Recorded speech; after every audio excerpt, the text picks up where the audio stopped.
Back on the education front, your donation can fund school programs like sports, music, and field trips, and you can get that money back.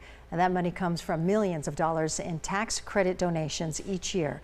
A 13 News education reporter, Isabella Lisco, visited a program that relies on these donations.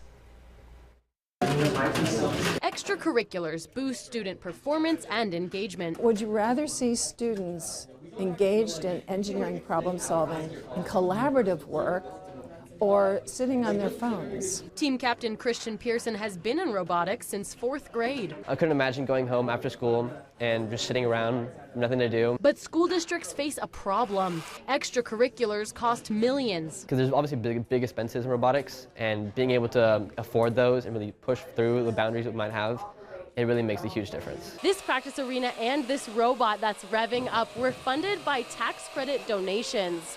The robotics coach here estimates around 2/3 of the program is funded this way. Arizona schools received more than $41 million in tax credit donations last year. Tucson Unified School District received the most money in southern Arizona. Nearly 14,000 people contributed more than $2 million.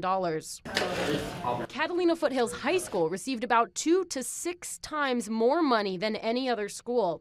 The affluent community donated more than $800,000. Individuals can donate and deduct up to $200 from their taxes. Joint filers can get up to $400. This is an investment in a community of learning. Because students can apply their learning here and find their passions. The robotics was probably the biggest part of my life, and I kind of attest all of where I'm going to be to robotics and what it's taught me. You can choose which school and program to support. Someone's favorite part of school could rely on you. Isabella Lisco, 13 News. And if you'd like to receive the 2025 tax credit, you must donate and claim it before April 15th.